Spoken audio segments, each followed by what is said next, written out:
Sometimes, even though, I may, as much as I may want to come to,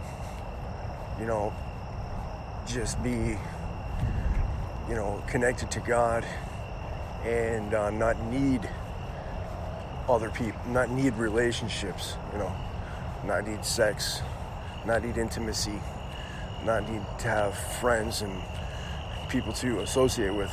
As much as I would like to be, free of any needs that depend on others, because others, people come and go, and you can't always rely on people. Relationships sometimes break. Sometimes our best friend becomes someone's best friend, or best lover becomes their worst, turns into an enemy. But I'm not sour to where I like sour grapes. There's a story about the fox who was trying to reach the grapes, and he couldn't reach the grapes, and they said, they're just sour grapes anyhow. So, maybe after having so many bad relationships with people, you could just be like, people are all bad and relationships are all bad. But I understand that everybody needs, people need each other. People need to have some support. People need to have a relationship. People need to be able to have an exchange with others. It's part of growth. It's part of life. It's part of experience. So on one hand, sometimes it's not totally realistic to think that you're just going to be like this totally independent person that's free from any need of any help from others or any association with others. But that, that's the ideal, is to be just really connected with God in your spiritual relationship with God, where you are, fully self-satisfied.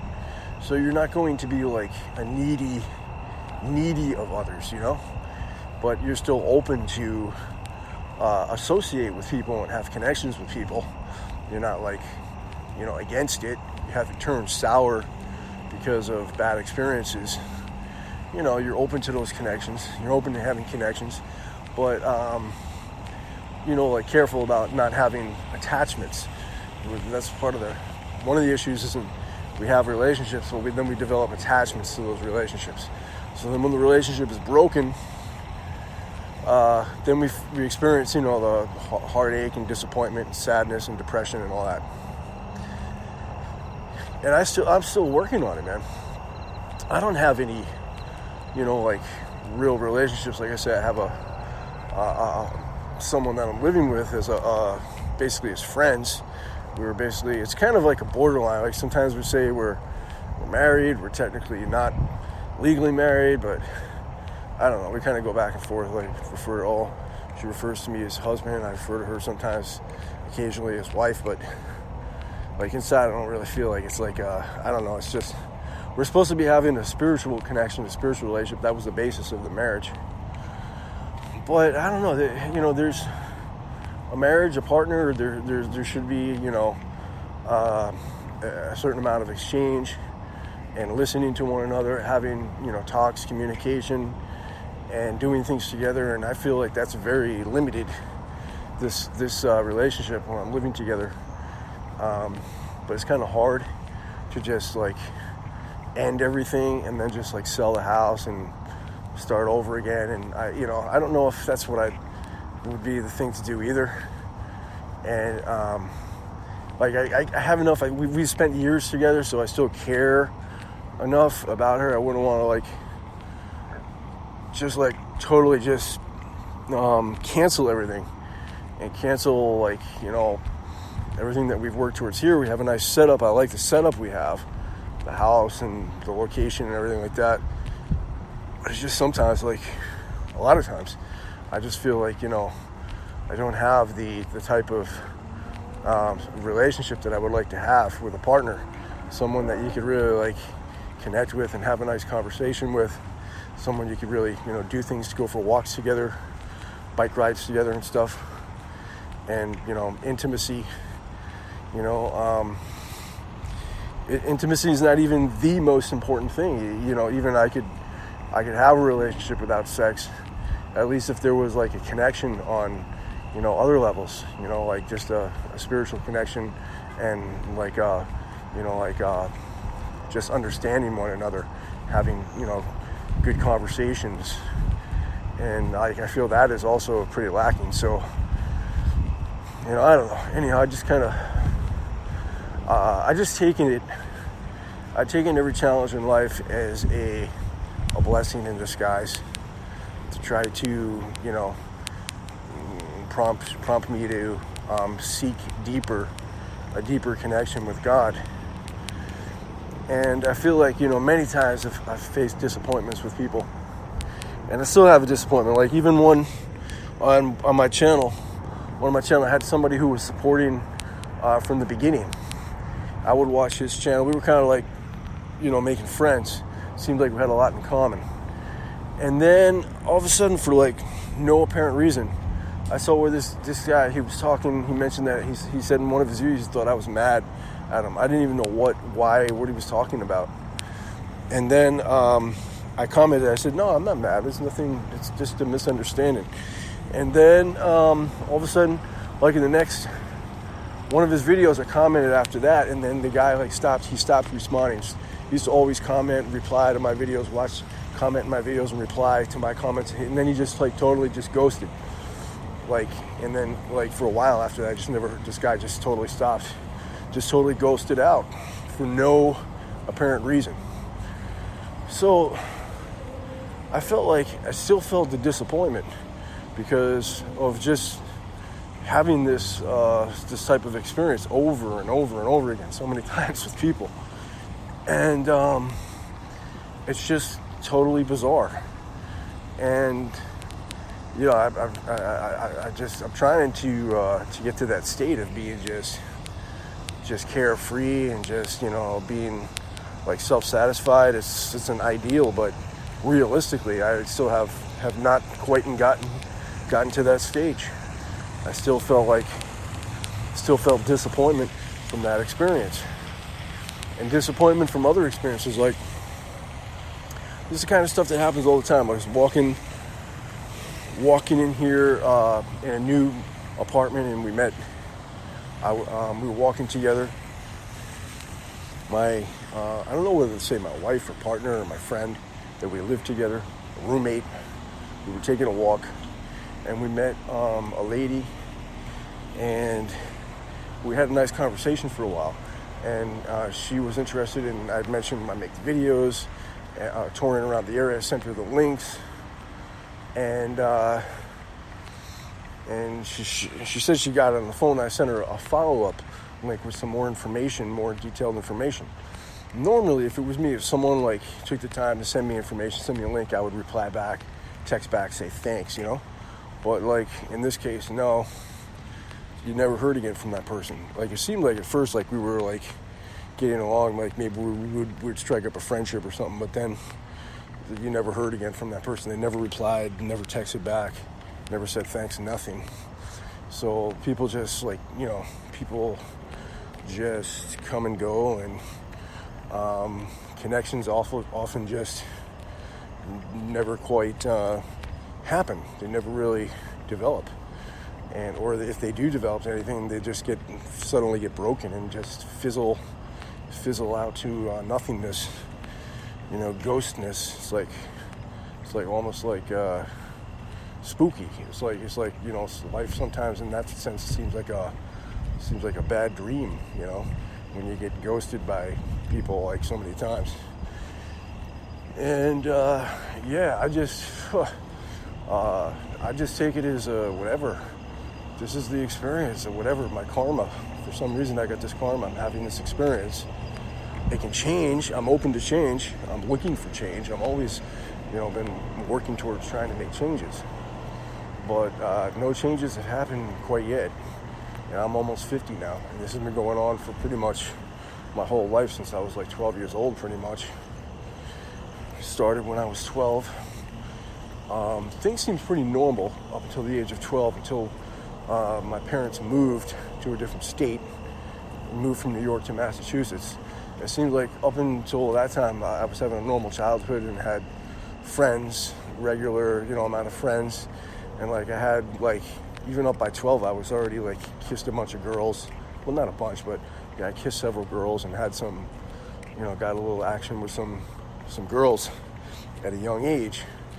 So things were going what seemed like pretty good for, like as far as making friends and making connections up until 12 though. And then after the age of 12, parents moved to a different state, Massachusetts. And at that point, I never quite, somehow it just didn't, never really fit in to the situation. And I still had my share over the years of getting some, I had some intimacy with, I don't know, maybe 8 or 9 or 10 girls over my whole life. And then another, like, some girls here and there, some little action here and there with a few girls. But I never just really I had a girlfriend, a couple girlfriends, one in high school for about a year, and that broke off. And she broke it off. And we were just not really, we only connected for a year, and then we just didn't connect anymore, really. So she broke it off, and that was quite an experience. I didn't even realize how much attachment I had developed for this relationship. Like towards the end, I was thinking about breaking it off myself, but then when she broke it off before me, and then I was realizing I really felt bad about it, and I was missing this girl and having dreams like for a couple of years. I think it took me a couple of years to get this girl out of my dreams. Even years later, occasionally I have a dream of that girl. Well, that was like it wasn't like the first time I had sex with a girl, but that was the first time she had sex with a guy. And anyhow, it was kind of like my first real relationship or first real romance in high school. And boy, that took a while to kind of get over that and forget about it.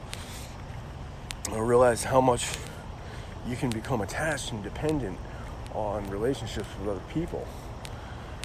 And what did I have? I didn't have much other serious relationships. I had one in college for a while, but then I actually kind of like in college I was thinking that I wanted to be like play the field and meet more girls or something. This girl wanted to be like go regular, and I kind of like I didn't accept her to be a regular, to be a committed. I didn't accept a committed relationship at the time. And then years later, I looked back and I thought, I wonder why it was like she was a nice girl, and I don't know what I was. Anyhow, it's just reminiscing to the past about. It's not that I really have regrets. It just sometimes you look back and you see all these things that happen. You wonder about it all, how it all takes place. Life can seem so strange sometimes, but the connections with people, so many people have come and gone. And now at 50 years old, I don't have anybody. There's a couple people that I can email, not even a couple, maybe like 1 or 2 persons that I email, but maybe get an exchange, but really those persons don't have any real relationship. Like it's not like a real friend where you can call on the phone and really have a chat for a while or something, So yeah, that is one of the challenges of life here. And then today, when I was getting out of my car, going to do a video, because I do videos about Florida on another channel. And that was the channel that really took off. These videos that I'm doing about, spiritual, higher consciousness and, God and stuff like that, those videos never really have gone anywhere. I would like to see them eventually evolve more and get more, a part of my intention of making these videos is just to reach out and possibly connect with other like-minded people. But somehow or other it hasn't happened YouTube algorithm, or maybe some people watched it and they didn't watch it for long enough or whatever. YouTube algorithm just did not end up really promoting those videos, or they just didn't do well enough. So anyhow, I switched over. I dedicated one channel to the tour, more of the travel Florida videos, and then I would put these spiritual videos on Eternally Inspired. You know, all the other videos I did, they will remain on that other channel. What's it called? Have a nice one. I was calling it Have a Nice One for whatever. Have a nice one. That's what I always say to people that comments at the end. But most of the video, that channel was really just whatever subscribers was from the Florida videos, really. Only just a few subscribers from my other spiritual videos. So I moved the spiritual videos over to a new channel, and I've got that channel. And so but the channel is still not very big. It still only has around 800 subscribers, the Florida, the travels videos. But anyhow, when I was getting out to go do a video in town today at some of the new homes, new development, and when I got out of my car, there was a guy there pulling up in his car. He said, "Hey, I recognize you." He says, "I know you from your videos. I watched your videos. Watched a bunch of your videos." And he said that they moved down here to this town in Florida because of my videos. They liked my videos and they liked the place and everything. And we had a nice chat for a while. We struck it up. We were having a nice chat. Him and his wife, they were a very nice couple. And they're from New York. And I also used to live in New York. We had a lot in common. So then, but the conversation got interrupted by some other guy that came out. He was like the builder or something. He was talking. He was kind of going on and on about the masks, and then talking about butcher shops and stuff. And I was like, I got to where I was like, I don't know if I want to hang. I want to keep waiting anymore. I would have liked to stay through and then got their contacts. And I thought even later it would have been good to have do a video with them, talk about their experience because they bought a new house and stuff. Anyhow, later, afterwards, I was feeling like a little down. I'm not even sure exactly why. It was maybe because I didn't really get to exchange contact with them. So I might not ever see them again. But I told them they could, if they want, they can get in contact with me through my channel. I think I have my email address on the About section. So I don't think it was down by that, but also I think it was mostly because I just, there's a couple, this guy, he's got a very young, beautiful, attractive girl, and they seem to have a very nice relationship, and they're here, they do things together, and I guess, I don't know, I think I was feeling kind of I would like that, I'm missing that myself. I think that's what I kind of feeling down about. And it's like, what can I do? It's like, I haven't even had an opportunity to have a relationship really.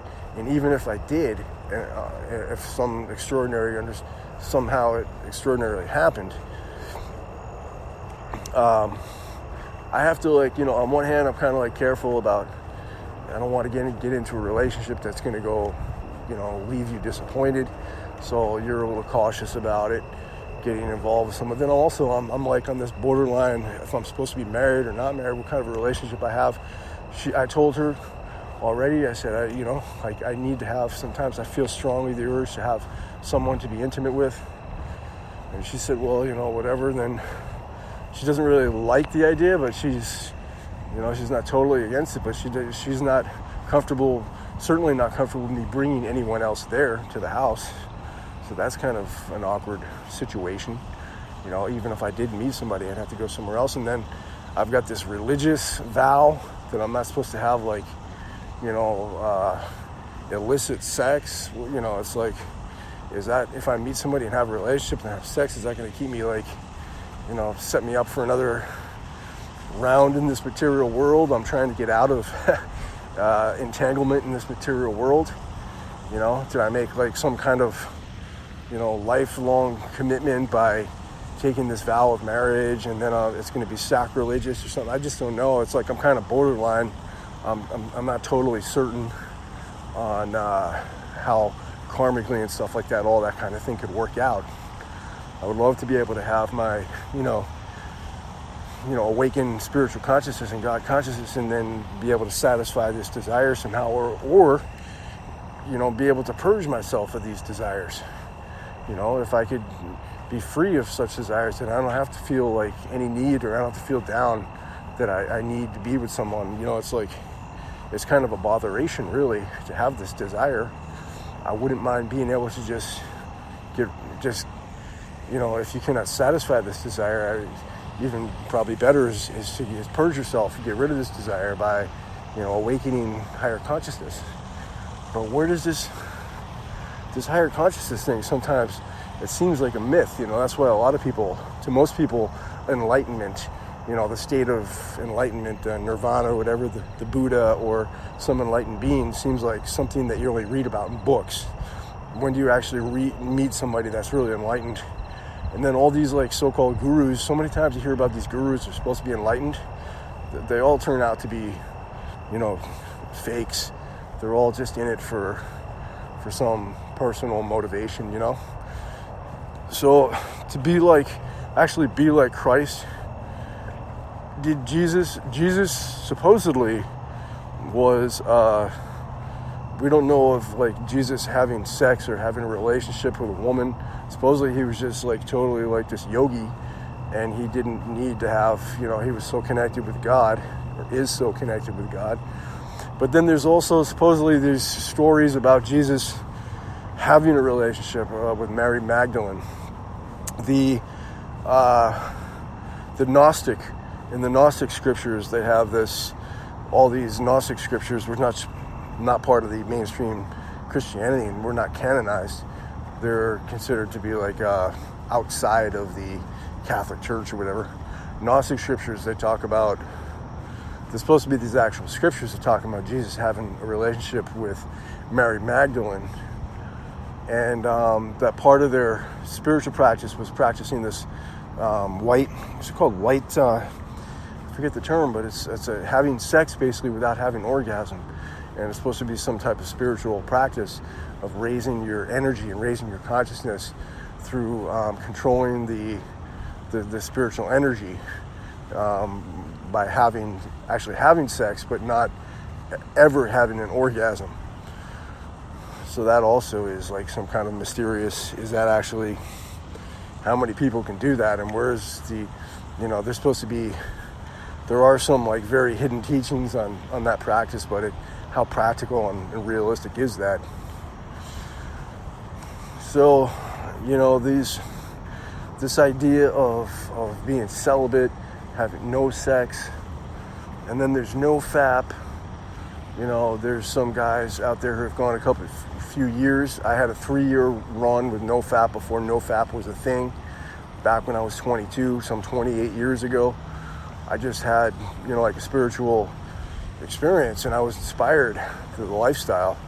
I got into my, practicing of spiritual Krishna consciousness, and part of the lifestyle was, practicing, like living like a monk, like practicing celibacy.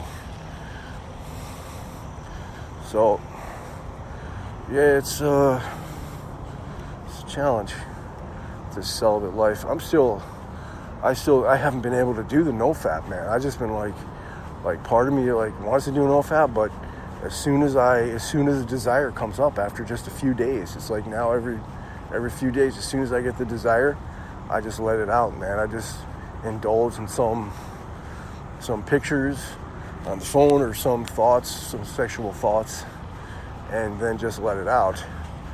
And it's really just like scratching an itch. It's not like really satisfying your soul. It's not satisfying anything really, other than just temporarily getting rid of the sex desire, which seems to just come right back in a few days.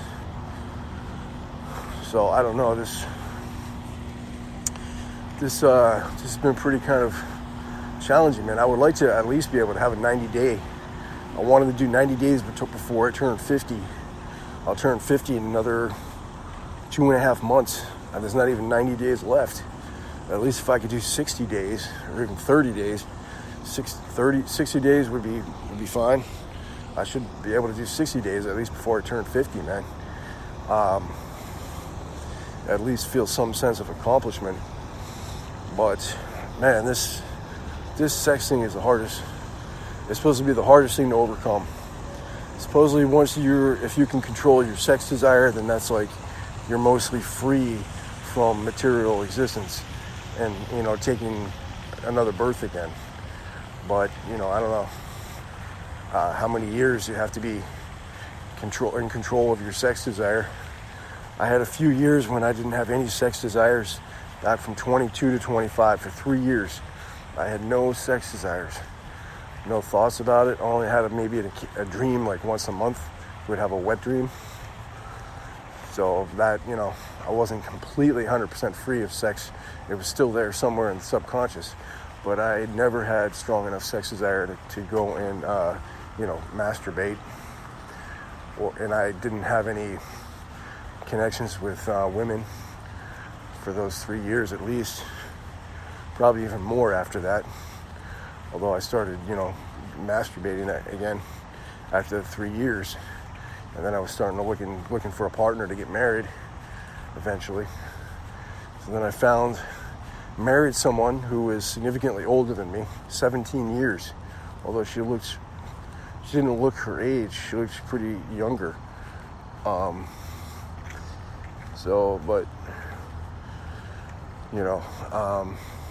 There was some sex for a while in the first year or a couple of years or something like that, regular sex, but then, it died off. She don't have any more desire, and, we kind of like just became like a platonic relationship as friends.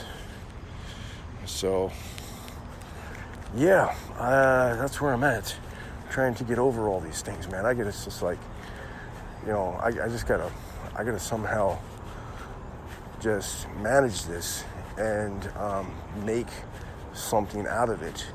I gotta turn this into something. I gotta, turn this to my favor somehow, and I gotta make a success story out of this. I'm not here to make just a sob story and to make some, sappy story about somebody who had a sad life or whatever. I'm here to just talk about what I'm dealing with, the challenges of life, and how to put it into perspective and to turn it into a success story. But it's going very gradually, very slowly. Some people, they have maybe a couple rough years, and then, by the time they're 25 or 30, they make a breakthrough. And some people at a very young age, they make a breakthrough in their life. So many things are happening for them. I'll be almost 50 now, and things are going very slowly. So, but I realize we are eternal. I'm eternal. So even just 50 or a lifetime or whatever is just a blip. So I'm going to keep on pushing on here. All right, so I'm going to check out with that. Thank you for listening. Thumbs up, subscribe, share, and be eternally inspired. I have my other channel at Eternally Inspired. This channel is more of my more personal thoughts and my own personal self-experiences, and my video log of my day-to-day experiences and thoughts. And the other channel, Eternally Inspired, is more talking about, directly talking about not as much about some of my own experiences, but more just about the philosophy of higher consciousness, of Krishna consciousness, philosophy of life, spirituality, karma and reincarnation, God realization, higher consciousness, self-realization, all that stuff. So like and subscribe, share, thank you, and